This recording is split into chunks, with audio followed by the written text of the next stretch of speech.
Now that we've talked about how to determine an empirical formula, let's make it a little bit more complicated and talk about how to determine a molecular formula. This is not hard, there's just one additional step. So a molecular formula is always some sort of multiple of the empirical formula.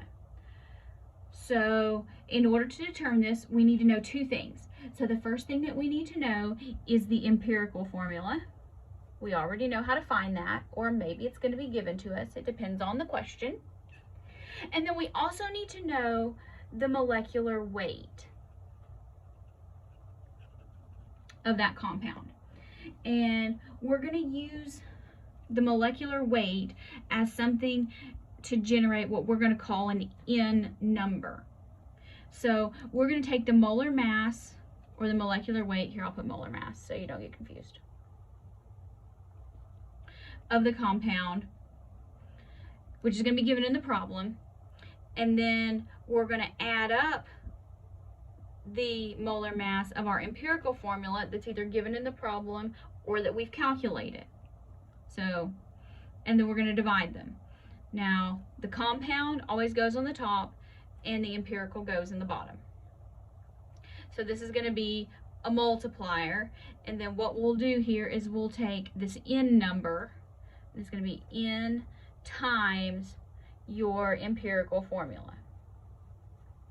So on the empirical formulas, remember where we had our subscripts and we said they couldn't be decimals, so we would multiply by, like 2 or 3 or 4 to get those whole numbers. This is a similar concept. We're going to use our N that we get. Now N will always be 1 or greater. If you get N as a fraction, you've done this upside down. So we'll take our N number and we'll multiply all those subscripts and the empirical formula by N to get our new molecular formula. So let's see what this looks like in the context of working a problem. Butadiene, this is butter and cheese, so it's a compound in dairy, and it has carbon, hydrogen, oxygen. It gives us the empirical formula, and then you can either calculate the molar mass, or I can just give it to you as 86.09. You can calculate your empirical mass. So here, we need to find our molar mass of C2H3O. So grab the calculator here, 12.01 times carbon, and there are 2 of them, 1.008 hydrogens, and there's 3 of them, 1 oxygen, and it's 16, 43.044. 43.044.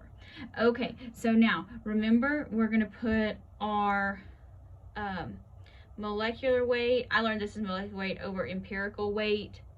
Molar mass is the same to get our multiplier. So our molar mass, you put the bigger one on top. So 86.09, 43.044. Now divide. 044. Oh my goodness. 86.09 divided by 43.044. All right, so we're going to call this 2. So our multiplier is 2. So now we take our empirical formula, C2H3O, and we're going to multiply the whole thing by 2. So that gives us C4H6O2, and that would be our molecular formula. So experimentally, we determine our empirical formula, and then we can take the known mass of the actual substance and generate a molecular formula. Now, sometimes, or perhaps a lot of times, the molecular weight and the empirical weights will be the same. In that case, it's 1 and you're finished. But if it gives you the molar mass of the compound in the problem, you want to run that second check.